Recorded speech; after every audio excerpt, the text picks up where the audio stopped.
Hey everyone, आज हम सीखने वाले हैं एक्सेल के अंदर फार्मूला बार के अंदर जितने भी टैब्स हैं उसी के बारे में हम जानने वाले हैं। Formula bar window plus R किया, एक्सेल टाइप किया, इनेबल किया। इसके बाद यहाँ पे आ रखा है आपको फार्मूला बार। इससे पहले वीडियो में बना चुका हूँ होम इंसर्ट पेज लेआउट के ऊपर। अगर आपने नहीं देखी है तो नीचे डिस्क्रिप्शन में लिंक है या आई बटन में भी लिंक है, आप जाके वहाँ से देख सकते हो। सबसे पहले हमारे पास फार्मूला बार के अंदर आता है इंसर्ट फंक्शन।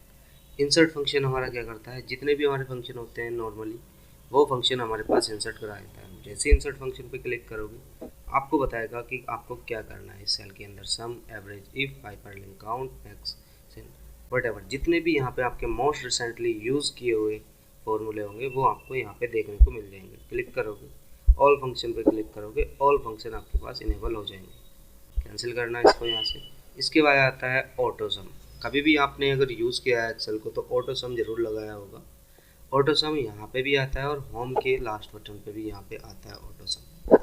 फॉर्मूला बार में आओगे, ऑटो सम के अंदर मल्टीपल फंक्शन होते हैं, जैसे सम हो गया, एवरेज हो गया, काउंट नंबर हो गया, मैक्स, मिनी, और भी यहाँ पे मल्टीपल लगा सकते हो। अब ऑटो सम किस तरह से काम कर सकता है, मान लो मेरे पास यहाँ पे कोई नंबर है, यहाँ पे ये नंबर है, ये नंबर है, ब्लैंक रो पे क्लिक करोगे और ऑटो सम क्लिक कर दोगे, वो ऑटोमेटिक अपने कॉलम को सिलेक्ट कर लेगा। देन एंटर करोगे, ऑटोमेटिक उसका सम आ जाएगा। ऐसे ही यहाँ पे आप एवरेज पे क्लिक करोगे, उसका वो एवरेज निकाल देगा। ऐसे ही यहाँ पे आप उसका मेन काउंट नंबर निकालना चाहो, काउंट निकाल देगा।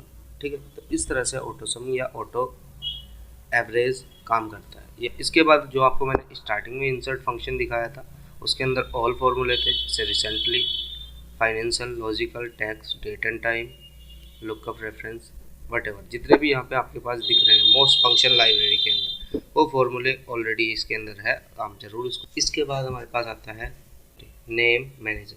अब नेम मैनेजर का काम क्या होता है कि अगर हमारे पास कोई फंक्शन है या कोई हम VLOOKUP टाइप लगा रहे हैं तो उसके अंदर हम अगर एक रो का नाम रखना चाहें, सपोज रो कॉलम सिलेक्ट होगा, उसके अलग अलग साइज होएगा।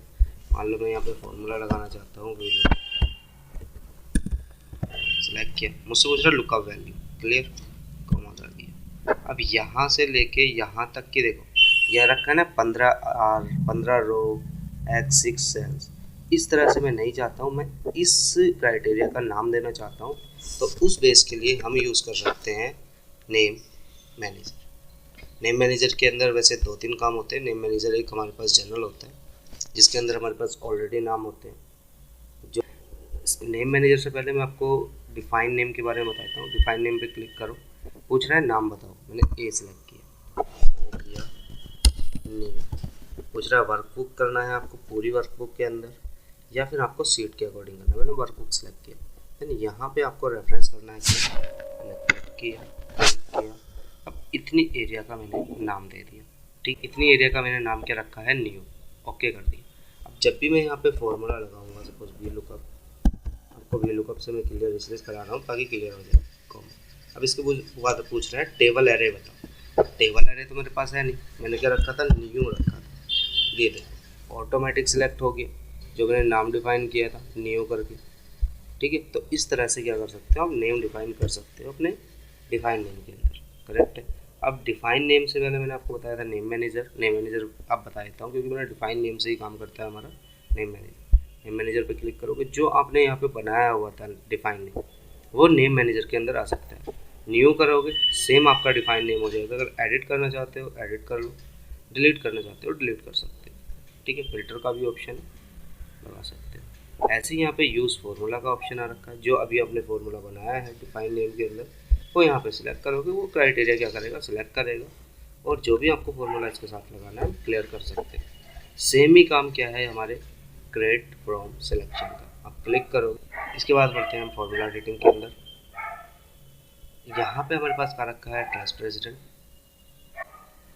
Trace dependent, remove arrow, show formula, checking के और एलिमेंट।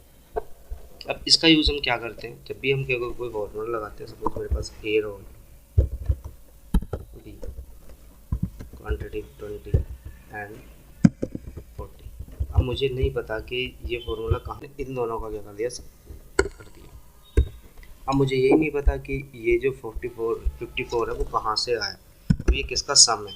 मेरे पास और भी नंबर हो सकते हैं, सपोज मैं और भी ले लेता हूँ, मेरे पास और भी नंबर हो सकते हैं, लेकिन मुझे नहीं पता ये सम किसका है। तो इसके लिए हम यूज़ करते हैं ट्रेस पेंडेंट। जैसे ही मैं क्लिक करूँगा मुझे बताएगा इन दोनों का सम ये है, कुछ इस तरह से एरो बन जाएगा। अब ट्रेस पेंडेंट क्या करता है, इसका उल्टा करता है, अपोजिट। अब मैंने इस यहाँ पे क्लिक किया, मैं ट्रेस डिपेंडेंट करूँगा और बताएगा कि इस कॉलम की जो वैल्यू है वो इस सम से भी कनेक्ट है। क्लियर है? इसको करोगे तो आपको इजीली आ जाएगा। रिमूव एरो पे क्लिक करोगे वो एरो रिमूव हो जाएगा। इसके बाद आता है शो फॉर्मूला। जितनी भी अब पूरी सीट के अंदर जो भी फॉर्मूला लगा होगा, अगर आप फॉर्मूला देखना चाहते हो, जैसे यहाँ पे क्लिक किया, मेरे पास क्या रखा है, यहाँ पे एक फॉर्मूला ऑप्शन ओपन हो गया। मैं नहीं चाहता हूँ, मैं चाहता हूँ कि जहाँ भी फॉर्मूला, जिस भी सेल के अंदर फॉर्मूला लगा हो वो मुझे शो हो जाए। तो यहाँ पे करो शो फॉर्मूला। क्या करेगा, वो सारे फॉर्मूला शो कर देगा। अगर और भी फॉर्मूला होते और भी शो कर देगा। ठीक है, तब तक आप इसको हटाओगे। क्लियर? कभी कभी हमारे पास चेकिंग एरर का ऑप्शन आ जाता है। चेकिंग एरर लाइक कि यहाँ पे कभी टैक्स हो जाता है, कोई वैल्यू हो जाती है, तो उस तरह से आप चेकिंग एरर भी कर सकते हो। ऐसे ही एलिवेट फॉर्मूला है, जैसे हमने ठीक है। इसके बाद आता है सबसे कम मेन चीज़ है वॉच विंडो। वॉच विंडो का काम क्या होता है, कभी हमारे पास सम आता है और हमें कुछ ये वैल्यू, मैं इसका सम कर देता हूँ यहाँ पे इक्वल टू सम, मैंने इन सब का सम कर दिया। ठीक है, 270। अब मुझे ये वैल्यू क्या करनी है, हमेशा ऊपर रखनी है ताकि मुझे बार बार स्क्रॉल करके नीचे ना जाना पड़े। उसके लिए मैं वॉच विंडो क्लिक कर दूंगा। वॉच विंडो आपका पॉपअप बन जाता है। जैसे ही वॉच विंडो पर क्लिक करोगे पूछेगा कि बुक करनी है, सीट करनी है, जो भी करनी है बट मैंने क्लिक किया, क्या वॉच करना है, ऐड वॉच। मैंने बोला कि इसी रो को आपको वॉच करना है, ऐड कर दो। ठीक है, देखो अब मेरे पास ये विंडो फ्री हो गई, फ्री विंडो हो गई। क्लियर? मेरे पास बुक का नाम, सीट का नाम, सेल कौन सा है, वैल्यू कितनी है, कौन सा फॉर्मूला लगा। अब मुझे इसको देखने की ज़रूरत नहीं है।